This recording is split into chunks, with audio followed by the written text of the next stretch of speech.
Hi, everyone. Welcome back to our weekly Gatty lectures. It's been a while because of the conference and AAS, but we're glad to have you back here. So before we start the Gatty lecture, there is a piece of announcements. So you must have seen a lot of books around here outside this room. And these are from our collections from George Kahin and Audrey Kahin, and they're free to take, and they will be here until the spring break. So if you're interested, take a look at these books and take as many as you want. Great. So now I'll welcome Claire Carlton, PhD candidate from the Department of History, to introduce our speaker today. Hi, everyone. So our speaker today is Kristian Carlos Saguin, who is an associate professor of geography at the University of the Philippines, Diliman, who has engaged with various political, ecological dimensions of urban and environmental change in the Philippines. He is the author of the book Urban Ecologies on the Edge, Making Manila's Resource Frontier from University of California Press in 2022, which received the Harry J. Benda Prize from the Association for Asian Studies and the American Association of Geographers Meridian Book Award for Outstanding Scholarly Work in Geography. So I'm very happy to welcome Kristian here today at Cornell.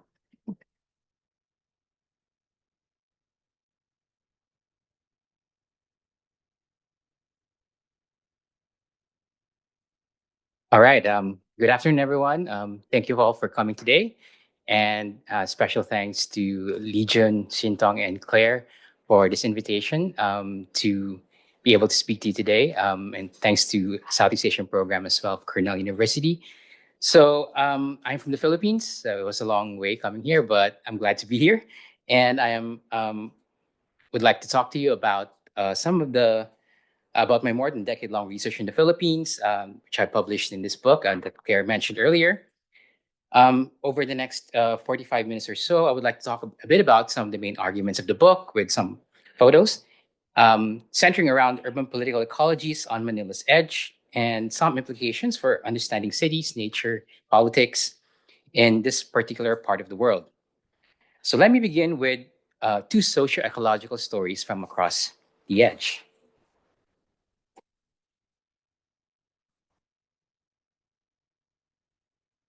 Sorry. Oh, I think you might have to use the All right. It's starting to think about it. Yeah. So the first story is about floods. On the morning of September 26th, some 15 years ago, residents of a significant portion of Metro Manila woke up to a sudden surge of floodwaters. This after hours of nonstop rain drenched much of the city, dumping a month's worth of precipitation over a 6-hour period. Manila's waterways failed to contain the excess stormwater from upstream, bursting their banks and unexpectedly inundating homes with water and mud. Metro Manila has been routinely flooded throughout its urban history, and people have learned to live around such a hazard. However, the scale of the damage this time was unprecedented.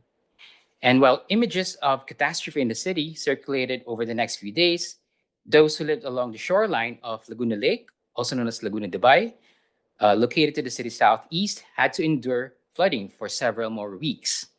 Water that the city could not accommodate in its waterway system had been diverted to the lake, which rose to levels not seen in at least 4 decades. The lake's forgotten role in Metro Manila's flood control scheme as a storage space for stormwater seeped into the public imagination again, as explanations for both the disaster and solutions to avert future flash flooding required considering the place of the lake in keeping the city dry. The second story is about fish. In 2013, a lakeside town to Manila's southeast celebrated its annual fiesta by holding an unusual culinary contest. Competing chefs were tasked to create recipes for knife fish, an exotic freshwater fish that had accidentally found and ate its way to the lake from urban aquariums.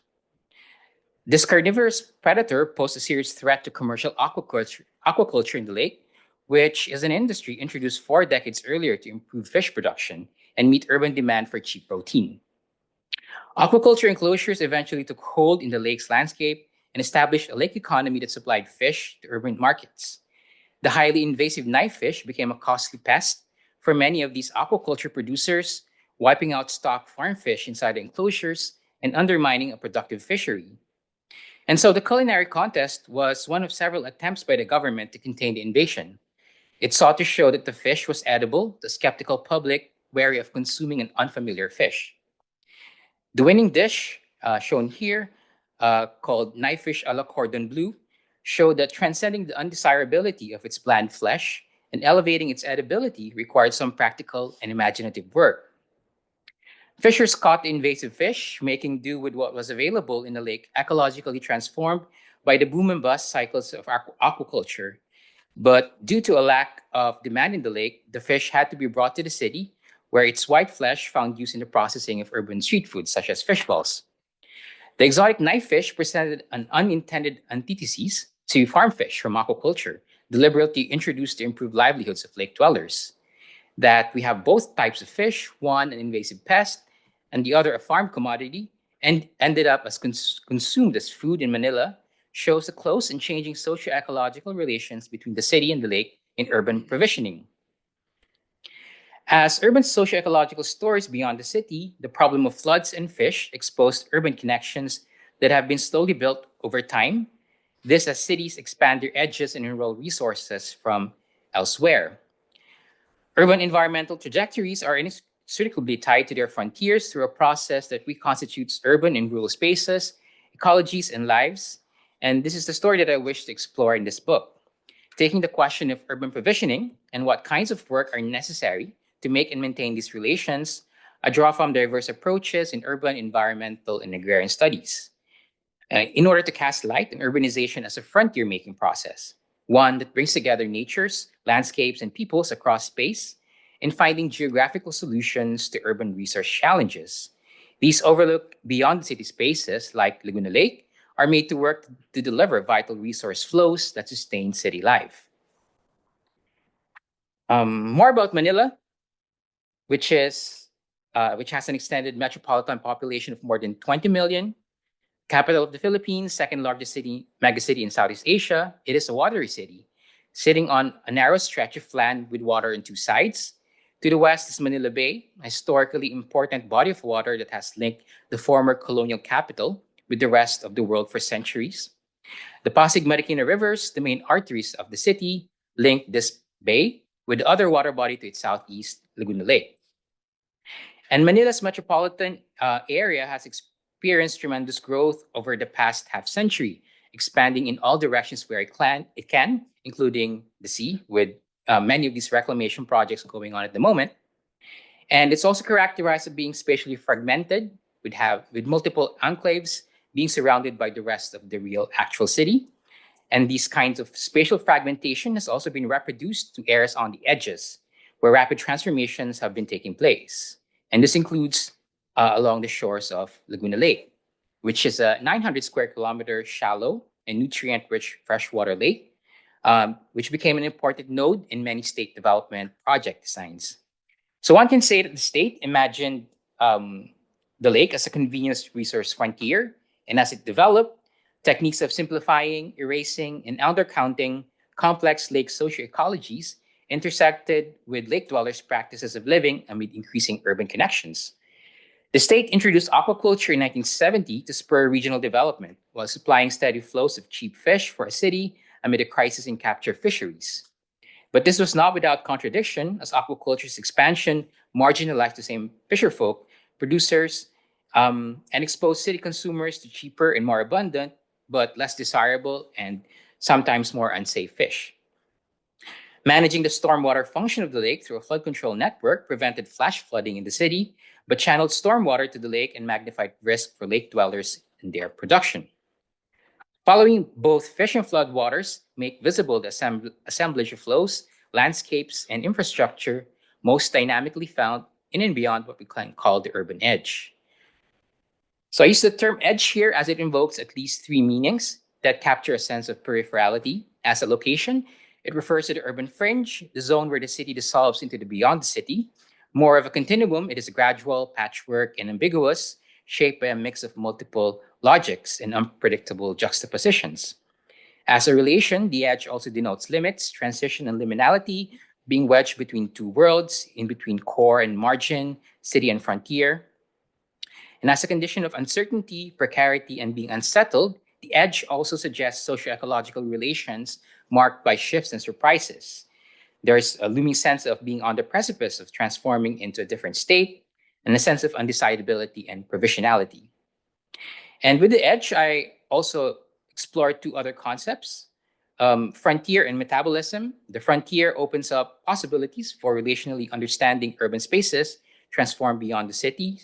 They are mutable and mobile. They emerge and vanish, they move and return. And frontier making as a term captures this relational dynamism. Resource frontiers, meanwhile, emerge at particular moments when a new resource becomes amenable to extraction and commodification. These are sites where state territorial power, modern visions of order, and capital accumulation intersect with lives and landscapes. They are, according to anthropologist Anna Tsing, imaginative or discursive constructions, liminal or contact zone of the not yet, unmapped and characterized by erasures, and lively as being populated with lives, livelihoods, and liveliness. And there's a wealth of work on these processes in rural, agrarian, and terrestrial contexts across the world. Urbanization, however, has often been overlooked in accounts of frontier making. And I argue that they can be mapped onto each other as relations co-constituted by resource production and flows. And here, urban metabolism is particularly useful as a boundary concept that refers to the socio-ecological transformation in the city. In sustainability approaches, urban metabolism is understood as supplied by flows of materials and energy from the outside needed for a city's functioning. So we can think of diagrams such as this, input-output systems of resources and wastes that feed into and go out of the city. But critical urban scholars have pointed out that these flows in circulation also bear histories and contested politics, casting attention to social relations surrounding nature in cities, including resource flows that operate with increasingly planetary global reach. Fields like urban political ecology deploy a historicized understanding of urban metabolism. Metabolism becomes a metaphor for the material and symbolic transformation in cities. Nature and cities are understood as co-produced rather than distinct entities that are examined separately. And the goal is to transform unjust urban relations by seeking to reveal what is hidden in capitalist urbanization of nature and questions of control and access to metabolic flows. And there's also an opportunity to focus on hybridity and the bringing together of heterogeneous actors and objects in urban co-production. Flow, for example, becomes an important metaphor to describe metabolism's spatial dynamic. It implies fluidity, movement, and circulation, and casting attention to the watery, amphibious, fluid urbanisms that we find in many Southeast Asian cities, for example, creates a different focus from the much urban focus on land. And here I focus on two types of flows, food and floods, their intersections and their practical and imaginative work of their production and transformation. So when I talk about urban ecologies, I also draw from debates that seek to disentangle what constitutes as ecological. Socio-natural hybridity presents an approach that emphasizes the active role of those we term as natural in making histories and geographies. Urban metabolic flows are also mediated by infrastructure as a socio-technical element of the urban fabric, one that connects the city with frontiers that sustain them. Finally, urban ecologies are also lived and experienced and situated within particular conjunctures. And here the everyday becomes a site of socio-ecological change, mundane acts that rework the urban environment. So let me return to Laguna Lake and talk about its historical production as a particular urban resource frontier. In 1966, the Laguna Lake Development Authority, or LLDA, was created to oversee development of the lake. It's a pioneering state body with a jurisdiction around the watershed, molded something similar to the Tennessee Valley Authority. And the LLDA's establishment played a crucial role in state building in the Philippines after American independence from America. It was a dream waiting to be realized, according to its proponents. The grand vision involved growth by reordering lake nature and its governance through infrastructure and social development projects, two of which were particularly important: the control of water and the production of more fish. and both involve understanding the lake's close connections with Manila. Laguna Lake has long been a productive fishery, mostly of low-value fish for local consumption. Its productivity owes to its unique limnological condition, where the natural abundance of nutrients in the shallow lake allows for year-long availability of plankton that serves as feed for lake fauna. Intense fishing pressure in the 1950s led to the near collapse of the once vibrant capture fisheries in the lake, and this became a justification for introducing better techniques of fish production that will harness more efficiently the lake's supposed natural bounty. And thus, aquaculture was introduced in 1970, and various experiments were conducted to try to adapt to these unique conditions of the lake. By the early 1980s, the lake supplied around 80% of freshwater fish in Metro Manila and 30% of the country's. Aquaculture's high productivity was more than 3 times that of capture fisheries, and this was due to higher yields without the need for any artificial feeds and through various technological innovations in the production technique, as well as the fish body itself. However, owing to its dependence on natural plankton in the lake, control of water quality immediately became an important concern for overall lake development. Infrastructural control of water became important in attempts to make the lake perform its multi-resource work. Salt water coming from Manila Bay through the Pasig River in central Metro Manila needed to be controlled to prevent backflow that contains excess nutrients that both sustains the lake's productivity but also causes periods of fish kills. Fisheries depended on this saltwater intrusion for continued production, but state authorities and foreign consultants saw its control as vital in delivering development to the lake and ensuring its resource functioning for urban needs. And thus, a hydraulic control structure was built for this purpose in the 1970s, which has since become a site of infrastructural politics in the lake. This structure has also become a symbol of the authoritarian high modernism that characterized many projects built during the martial law regime under Ferdinand Marcos Sr., which took the form of so-called edifice complex or the obsession with grand visible projects that solidified their political legacy. Aquaculture's introduction has led to significant transformation of the lake's agrarian relations. Fish pens owned by fishing corporations and wealthy individuals based in Metro Manila, and which encompass hundreds or even thousands of hectares of lake space, were built in the middle of the lake, where captured fisher folk still made a living using various gear and operate through highly mobile use of the lake as they follow the fugitive character of fish. In the 1980s, a smaller version of the fish pen, the half-hectare fish cage, was pilot tested and eventually became an option for lesser capitalized fisherfolk to embark on aquaculture.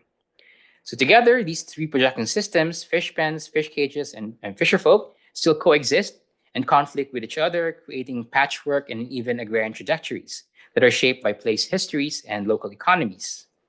Here we see the commodity frontiers shaped by both the intrusion of capitalist aquaculture in the lake, facilitated by the state, and the incremental initiatives by lake dwellers navigating a transforming lake environment. Aquaculture also transformed the kinds of fish produced as farm fish eventually replaced indigenous species. It changed by apportioning the lake to an exclusive and bounded space in production, creating highly profitable and well-capitalized enclosures. And thus, the most significant issue has been the contentious takeover of these large fish pen structures over the lake's landscape. By the early 1980s, close to half of the lake, as seen here on the map, was occupied by fish pens, whose absentee owners hired caretakers and armed guards stationed in these isolated huts to watch over highly valued fish. These created tense conditions that erupted in bouts of violence as the fixity of aquaculture contrasted with the mobility of capture fisheries. Fisherfolk who view themselves as legitimate and original users of the lake claim rootedness in place, as opposed to fish pens who are considered as outsiders benefiting at their expense. And money came quickly during the initial fish pen rush. Fish pens were so profitable, drawing from the gifts of plankton and cheap labor, that they could recover investments after just one harvest. But this became increasingly difficult with the expansion of fish pen area and the practice of overfeeding, both of which slowed down growth due to excess nutrient load in the water. The state eventually took steps to rein in the resulting frontier chaos. These efforts were subsumed under Marcos's effort to quell dissent and insurgency in the country through militarization, and within developmental nationalism with strong populist undertones. So first technique was rationalization, which entailed territorial regulation through zoning of belts of aquacultural use, eventually called the ZOMAP, seen here, and also through demolitions of structures. Second, there was democratization, which involved building fisherfolk capacity as cooperatives to manage fish pens, a higher capital and knowledge venture. Both strategies, however, were routine failures through the decades, owing to a variety of reasons, such as the strong political clout of fish pen owners and their ability to circumvent regulations, and their strong entrenchment in the lake, both in terms of the economy and also physically, as it takes a lot of work and time to dismantle these actual structures, these fish pens. More than human forces, such as typhoons and the lake's unique ecology, further complicated and reshaped state's attempt to regulate. So we can say that the success of capitalist aquaculture lies in its ability to harness the high ecological surpluses of a newly opened commodity frontier through enclosures. When these arrangements were exhausted and engendered resistance from lake dwellers dispossessed of their fishing grounds, new forms of state regulation and territorial power emerged to attempt to return profitability and productivity. The agrarian trajectories, however, have been uneven and nonlinear, contingent and conjunctural, creating a patchwork of relations where various ways of fish production coexist and capital relations with agrarian production take multiple forms. So taking the story beyond the lake as a frontier, we trace its connections to the city by following the flows of fish. Socio-material metabolic flows reflect multiple relations at various nodes, from the lake, a site of production, to the urban fish markets, such as this one, as sites of exchange, to homes and streets as sites of consumption. Marine fish still account for most of the seafood landed and consumed in the city, but Laguna Lake plays a significant role in supplying much of the freshwater fish in the city.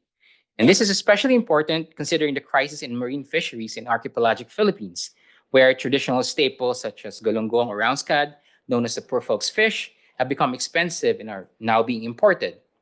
Aquaculture is often framed as a substitute or solution to crisis in wild and marine fisheries due to the greater degree of control in its production.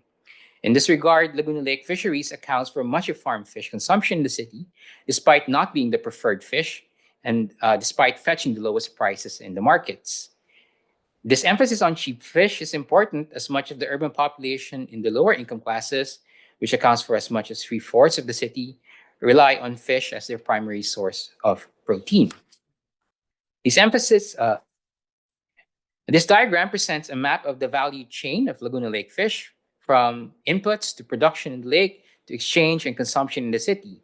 And each of these nodes would have their own stories and complex social and economic relations built over successive encounters and transactions. But we can focus on tracking power and money, which will take us to at least two important actors in this value chain.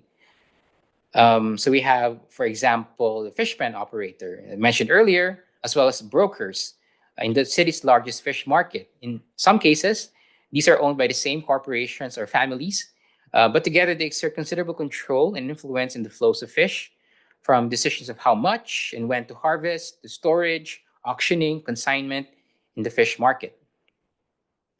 So this is the Navotas fish port or fish market, currently the second biggest in terms of the volumes of unloading. Every day, 500,000 tons of fish pass through the market. This is where Laguna Lake fish and other marine fish are unloaded in the city, and this is a heavily secured site subject to surveillance as millions of pesos worth of fish are exchanged nightly. Many of these fishing corporations coincidentally use Laguna Lake fish through their pen operations as a way to stabilize production, especially during the leaner months towards the end of the year. They employ hundreds of laborers seen here who come from the nearby informal settlements. And there is a whole host of relations involved between brokers, workers, and fish. Work is contractual on a daily basis and involves up to 8-hour shifts in the middle of the night with high risk of accidents as they need to work fast and efficiently with fluctuating fish prices. Another way of thinking about social natural co-production of urban metabolic flows is to track the so-called biographies of fish for the city. Here we can use the curious case of the big head carp, historically unfamiliar to the taste of many Filipinos, but is ranked as the fifth most produced farm fish in the world. In many places where they are farmed for food, such as China, or where they have escaped as invasive, such as in the United States, they have had their own fascinating stories. In Laguna Lake, it came to be known under multiple names, including Taiwan, which suggests its geographical pathway to the lake when it was introduced in the 1970s. It is also called Imelda, named after the former First Lady who was considered responsible for introducing it to several other water bodies in the country. We see from this graph how bighead carp has comprised a significant portion of fish production coming from the Laguna Lake since then. But this is not necessarily something that fish producers planned or wanted. Bighead carp fetches the lowest farm gate price among all fish produced in the lake. However, there are a few characteristics that make it in certain times, a good choice for producers, such as its high tolerance for poor water conditions, unlike the preferred but more sensitive milkfish or bangus. The lack of artificial feeding also makes it the cheapest fresh fish available in the city, but it's also often the last choice for urban fish consumers, owing to it being bland, fishy, and bony. Thus, there are a few strategies that various urban fish value chain actors employ to sell, consume, or in short, metabolize the flows of cheap fish coming from the lake. First is chopping the body in the markets. Fish vendors chop the fish, remove the head, and present the fish unlabeled in order to distance the fish from its lake origins, which often comes with a negative connotation in terms of taste and quality. Retailers and vendors undertake these practices to make it resemble a much desirable marine fish by calling bighead carp so-called quote freshwater red snapper. Vendors and retailers also encourage fish consumers to buy the unfamiliar fish by suggesting various ways of cooking. There are particular cooking methods suited to the blander flesh and larger head, and a few more extra steps to get rid of the fishy taste, such as washing it with salt, soaking in ginger, and adding pandan leaves. The large head is often used in sinigang, tamarind-flavored sour and savory soup, and for a while it became a cheaper substitute for salmon head, often used in sinigang sa miso, which is a popular dish among street-side eateries in the city. But the fish is also consumed in processed form as fish balls, a popular street food in Manila among the working class, and consumed as an afternoon snack. Its bland white meat has made it a cheaper alternative to the more expensive marine white fish ingredients. There is a noticeable difference in quality, taste, and appearance of fish balls produced from bighead carp, suggesting that its material characteristic tied to place still surfaces despite attempts of erasing them. And together, these practices show the complexities of substituting wild fish with farm fish. It requires work in selecting, cooking, consuming fish. It also illustrates that food practices create the work of maintaining urban food provisioning as they pass through various hands and are encountered and transformed in multiple ways. And to add to this bighead carp story, we can go back to the knife fish example introduced earlier at the start of the presentation. It has provided an even cheaper white fish alternative to the bighead carp. Many of the fishbowl manufacturers have shifted to knife fish as an ingredient in their production because it can grow up to 10 kilos in weight, and its large mouth can eat all kinds of fish, most notably those farmed in fish pens. At one point, it comprised 40% of the fish caught by capture fisherfolk. It is a scourge for fish pen owners because once they get inside the enclosure, it is very difficult to remove them. And thus, fish pens have developed entanglements with fisher folks, long characterized as having antagonistic relations, whom they now hire to catch the fish through traditional labor-consuming gear. Knife fish also presents a case of state and community action on unwanted invasive species, including destroying the eggs, paying fisherfolk to catch them and sell to the government, and also encouraging their consumption by demonstrating that they could be made into hot dogs or dumplings or cooked using familiar culinary methods. The emergence of such a fish in an urban research frontier shows unexpected lives emerging in an environment heavily transformed amid the Anthropocene. But they also show processes of embedding into existing networks and reassembling arrangements and bodies and practices of making do and improvisation within urban metabolic flows. As another example, we also can take the metabolic story of floodwaters. Efforts to manage Manila's floods date back to the early years of American colonial occupation and its ideal of the sanitary city and its faith in science and engineering to address urban problems. In this regard, Laguna Lake played an important role in the scheme, as where water from upstream could be temporarily stored to avert flash flooding in the city. So beyond the city spaces, Laguna Lake are crucial in the functioning of flood control infrastructure. In a way, the lake itself functions as an infrastructure, a vital node in the engineering network. The lake is the condition that makes a dry city possible. So, guided by two master plans, many of the structures in the network were built in the 1970s and 80s amid centralized authoritarian visions of infrastructural modernity. Together, they operate synchronistically so as the channel flows from one place to another, taking advantage of time lags in water volumes. They reflect, however, some form of risk transference, as risk is displaced elsewhere or in the future, as in the case of Metro Manila since the 1970s. Infrastructure here becomes paradoxical in that it's built to manage risk but produces new kinds of risk. This risk is also mobilized to achieve particular ends. It serves as a justification for producing the lake as a space for resource production. And the state's response to flooding has primarily been to introduce more infrastructural interventions while also identifying high risk areas of population along the lake and waterways that needed to be evacuated and transferred elsewhere. So this maps onto the recent spate of evictions of informal settlements in Metro Manila uh, that intensified in the 2010s, identifying places at risk populations in danger zones and who are relocated to the peri-urban fringes with very little income opportunities and access to basic services and are, in some cases, ironically, more prone to flooding. The case of flows of floodwater between city and lake shows the importance of territorial imaginaries and the work of infrastructural maintenance. These forces reshape lives and livelihoods across the urban edge. Manila's flood control network is paradoxical in that its construction embodies visions of progress and control, but it also symbolizes the failure to deliver on this promise. So, what happens to a frontier indelibly transformed to deliver urban metabolic resource flows? How can we think of the futures and temporalities of a particular urban resource frontier? In response to the floods that I introduced earlier in this presentation, the Philippine government promised an infrastructural solution in the form of an expressway dike that aimed both to address flooding while reclaiming more land for speculative urban development, seen here. Imaginaries of ruination, decline, death, and decay have always been a key feature of resource frontiers as their productive capacities are exhausted or rendered obsolete. The imagination of the lake as dying, dead, polluted, and degraded continues to circulate. The silted, murky brown lake, heavily transformed for decades by human activities, has become nothing but a utilitarian landscape of resource production. These framings serve to justify mega projects like the dike and many others and make these interventions less contentious. In contrast, lake dwellers continue to emphasize the lively and life giving nature of the lake to oppose such projects.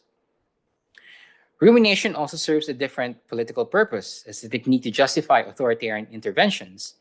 Reminiscent of the martial law regime of the 1970s and 80s, the lake again became such a site in 26 when, with a strongly populist undertone, former President Rodrigo Duterte promised to bring the lake back to a past pristine state of bounty. He promised to bring order to the lake and restore it to its past ecological condition by ordering the dismantling of aquaculture structures that have long taken root in the lake and proposing non-extractive ecotourism alternatives instead. This view, however, undermines the complex relations that have been built to sustain a productive lake on which thousands of livelihoods still depend.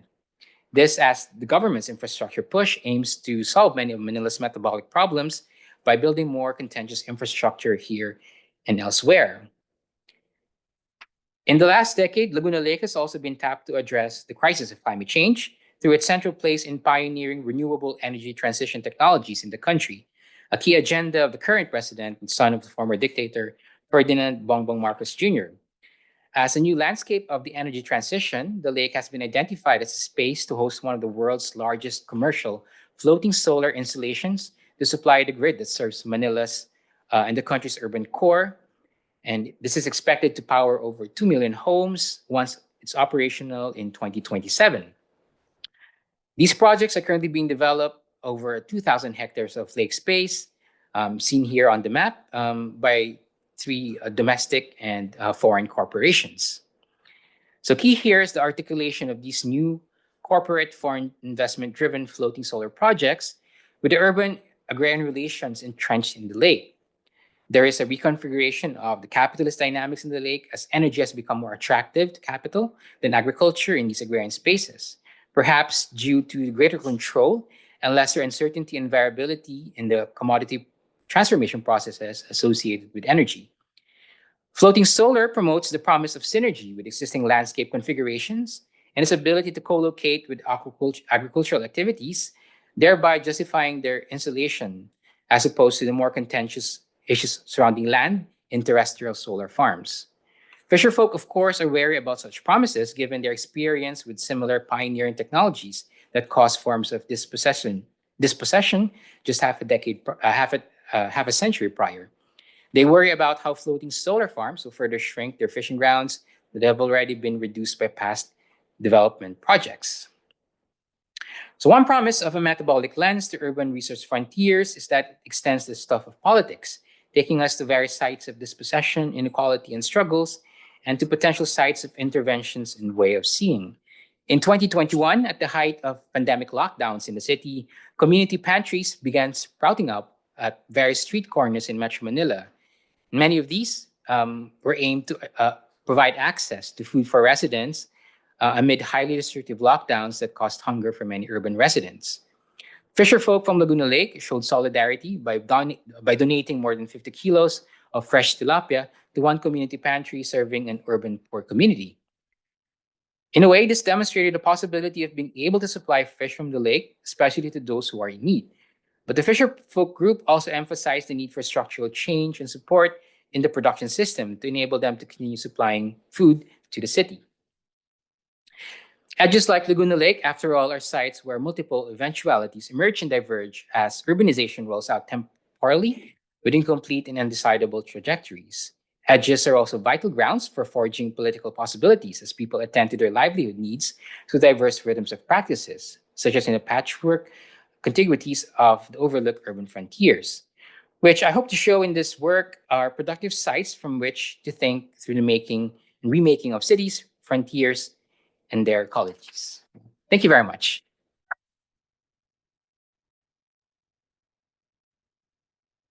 Thank you, Kristian, for this amazing lecture.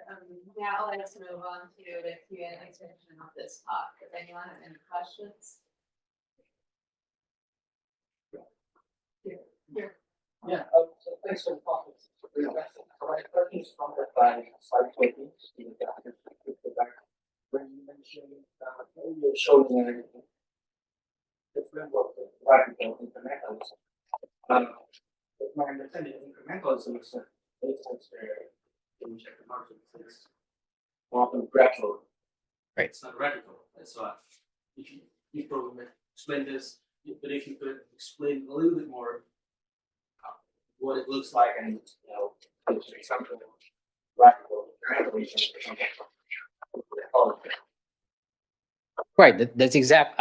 So the context of these two diagrams here is the field of urban political ecology kind of emerged out of a critical urban studies framework, kind of drawing very significantly from Marxist Lefebvrean understanding of cities and how to initiate change in the cities. And so the emphasis has been on power, critique of existing capitalist dynamics, focus on metabolism, flow, things like that. And the goal is systemic change. And then several other urban political ecologists have, thought about perhaps there are other ways by drawing from work in post-colonial southern urbanisms in many cities beyond the global north, suggesting that perhaps we could also rethink urban political ecology framing by situating it based on experiences of people on the ground. And so they advocated for a different way of understanding the city, the links between power, kind of providing critique, and the importance of everyday practice as a form of city making. And here they call for the idea of radical incrementalism, and you're right, it's kind of the paradox there. And incrementalism here would kind of come from I've situated everyday experiences that the actual things that people are actually doing can initiate changes in the urban kind of conditions. So it doesn't require perhaps systemic change in the sense of kind of how we understand urban politics sometimes to go. But urban politics can also be understood by the everyday practices of people laboring in the city, changing the conditions, for example, access to urban water, to food, housing. Um, so it presents kind of a different way, but not necessarily the only way. So it's one of the ways that could accompany systemic change. So just refocusing kind of how we understand cities and who makes the change and how change is made in the city. So the emphasis on the situated everyday. That's kind of how um, urban political ecology as a field has contributed to thinking about environments in this particular way. Right. Thanks. Yeah. Question. So I'm Filipino and I've lived in Metro Manila for most of my life. But honestly, I haven't seen the lake. It's in the middle of the city, but I haven't seen the lake that much unless you go on the highway and see it or from a high rise. So I have a question about about the invisibility of the lake and how we categorize frontier. So I just wanted to talk more about that. How was it? When did it become a frontier? What you know, etc. etc. Is the invisibility deliberate, or is that am I an outlier because I don't see it that much? What do you think? Right. I think that's a pretty common thing for many Filipinos. It's unless, of course, you're close to the lake, you don't see it. So there's only if you go via the highway, the South Expressway, you probably would see it, like catch a glimpse of it, but it's not as visible. And I think that's part of the history of the lake as well. There's been a strong connections with the city. So, for example, since the early 20th century, the lake has been supplying Metro Manila with uh, indigenous fish. But these connections, this frontier making process became more pronounced when the lake became legible to the state as an object of development, and how the state saw its presence as an important component in urban development as well as rural regional development. So these connections were then forged through introduction of many technologies like water control of water, flood control, the fish, and it made it. Uh, the frontier was kind of created. But one of the interesting thing also with respect to legibility is um, if you think of the lake as kind of an infrastructure that makes the city possible, uh, some would argue that invisibility is a function of the infrastructure. And we only get to realize the importance of these infrastructure when they break down. So when a crisis happens, like there's a flood or we have a crisis in fish supply, then we realize the importance of these connections that have been built through time. So that's one kind of way to understand kind of the visibility of infrastructure. But others would argue, in many cases in global south, infrastructure is always there. Sometimes infrastructure is relies on it being visible. That's one of its power.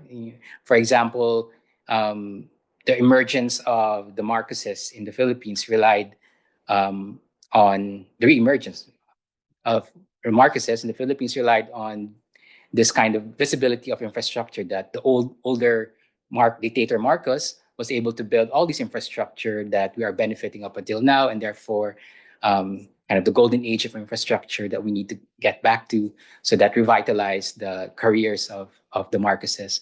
So in a way, that visibility is also important. That has that kind of political power as well.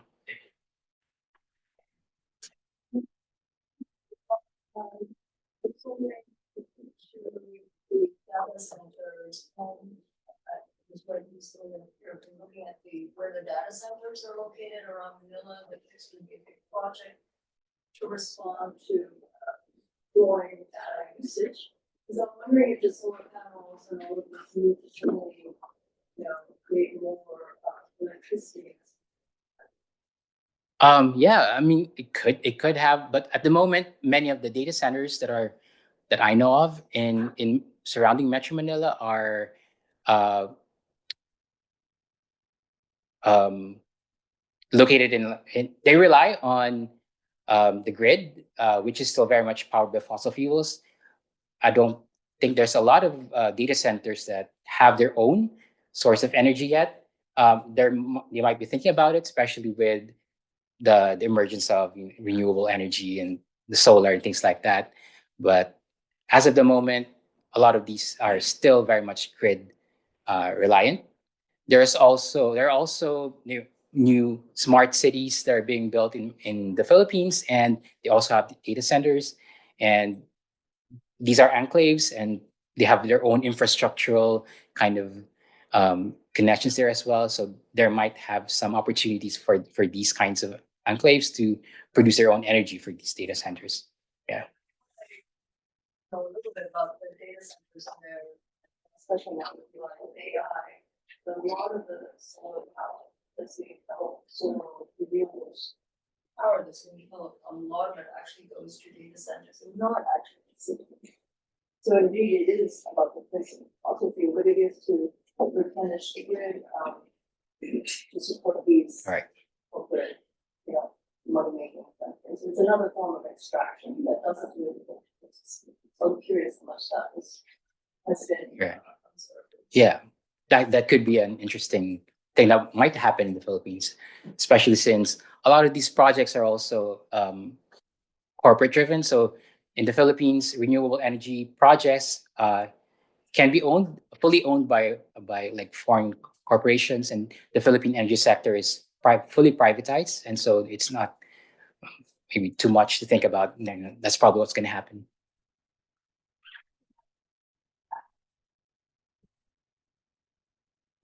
I think my question is more about the uh, conceptually on this argument.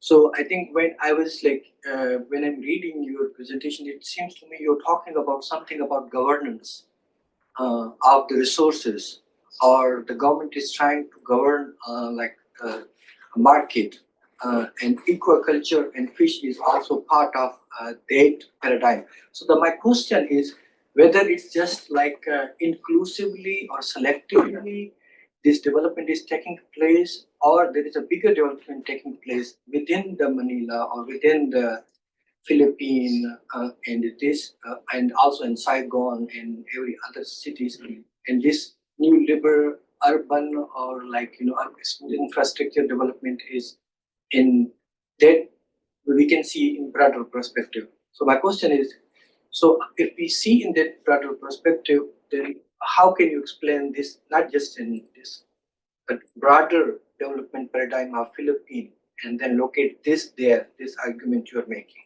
Thank you. All right, thank you. If I understood it correctly, you're talking about governance, right? Questions about governance. Is this just like this urban space is being governed fishing space, or is it about overall governance of the city? Right. Um, this is one of the case of millions, many others, or this is very specific among millions we need to know. Right. So yeah, that's a great question. So Laguna Lake is kind of a unique body in terms of how it's managed. So they created a whole different state body to manage it at the watershed level, and so that created problems with kind of jurisdiction conflict with other administrative bodies. So, for example, the local government, the cities and towns conflict with the jurisdiction of Laguna Lake, and we have cases of that. For example, in the case of where to get permits for fish pens and things like that, and so it has always been an issue in the case of this particular kind of body as a governance body, and it also conflicts with cities and urban governance. So in the Philippines, Metro Manila is urban region, but it doesn't have its own governance body. So you have instead 17 local governments operating on its own with their different mayors. And of course, that creates issues in terms of urban governance. So how do you address cross-border issues? For example, waste water, floods, food, things like that. And that has always been a kind of a concern for managing sustainability in a city like Metro Manila. So how do you address that kind of conflict? So you have multiple kind of scales of governance operating at the same time, and you have the urban and the kind of rural areas also as well. And in a way, you could say there's no um, appropriate kind of government body that exists to kind of manage these issues. So that's why we have many problems associated with floods and waste and food in the city. Hi, I want to say thank you for the lecture. It was really interesting. I'm also Filipino, and my family's from Manila. We grew up in an informal settlement, and so my mom always told me stories about her going to the fish market to sell food in our community for livelihood. And we were just there last year, and we happened to go to Laguna for a day trip, and that was the first time I ever saw the lake, or my family too, seeing the lake. So I relate to Geronimo about the invisibility from Manila person. But when I saw the lake, it was really blue and just extremely beautiful. And as we were just riding around Laguna, we saw a lot of like waterfall signs and just like that ecotourism trail vibe was really being hammered down as you just traveled around. And so I was curious to know like what the status is of ecotourism in Laguna and how that struggle is playing in today's like period between ecotourism and this aquaculture productive relationship. Because I mean, from what I saw, contrary to the pictures you showed of the murky water and all of the fish infrastructure, I didn't see that up close from the road. It was just blueness and emptiness, really. So yeah, could you just explain a little bit more about the ecotourism relationship currently? Right. Yeah. So the lake changes color sometimes. So it sometimes turns green when you have an abundance of plankton, and then brown when not a lot of plankton and not a lot of circulation. Um, but yeah, I'm glad you saw it in its most beautiful state, I guess. So the area has Laguna in particular, which is the province that surrounds the lake, has always been known as kind of a tourist area. So for example, I think the falls that you're talking about is Pagsanhan, which has even during the American colonial times been a popular destination for tourists. And it has reinvented itself over the years. But in the context of the lake, ecotourism has not really taken root. Is because the lake isn't.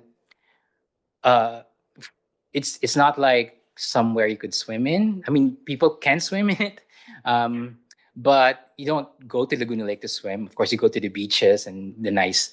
Even Taal Lake, which is a bit further south, is nicer to swim in, despite the volcanic stuff going on there.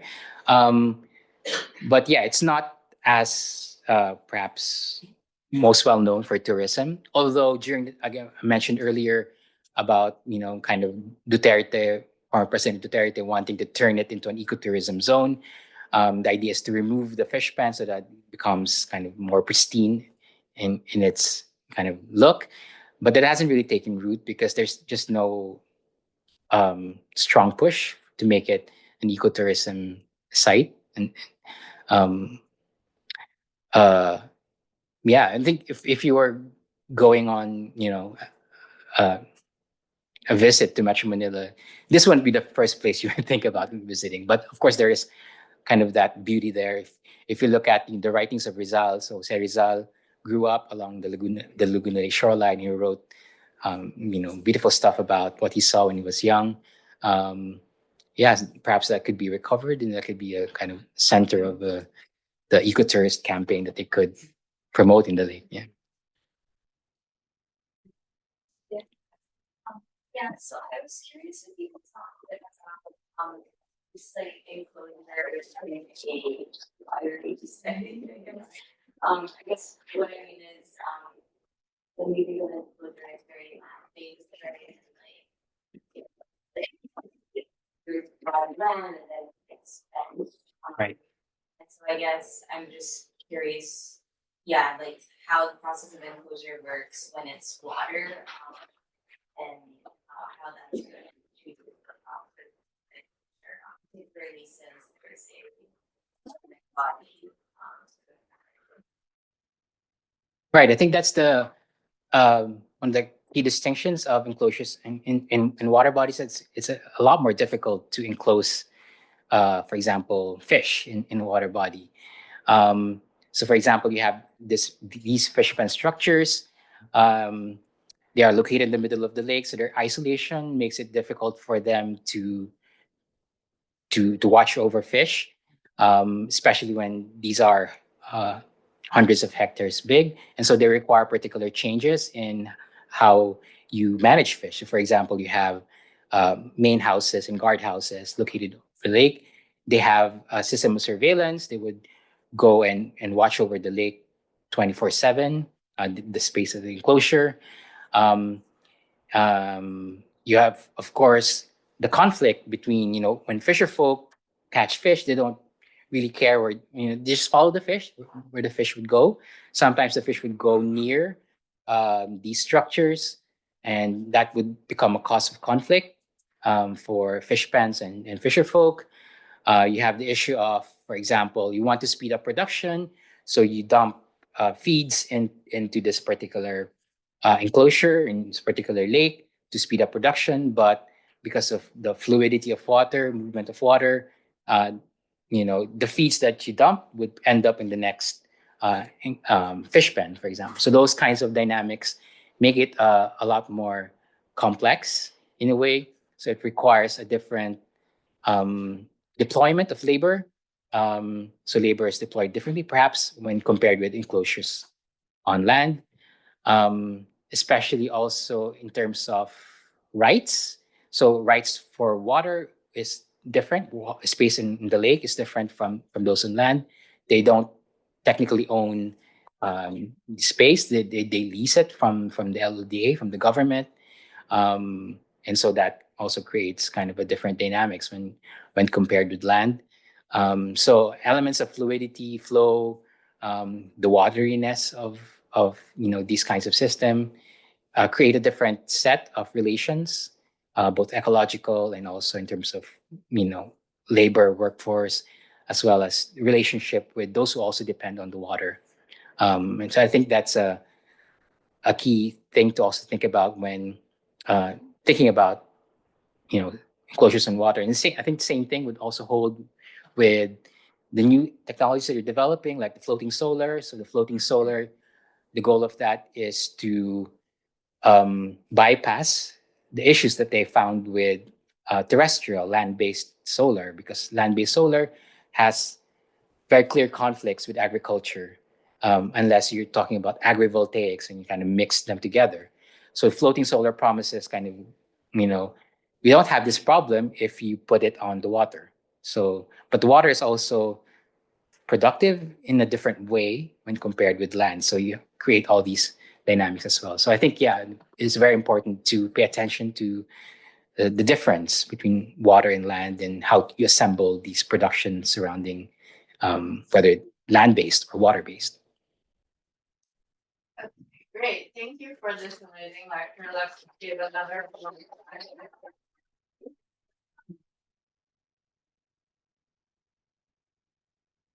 All right, thank you. Thank you. Thank you so much.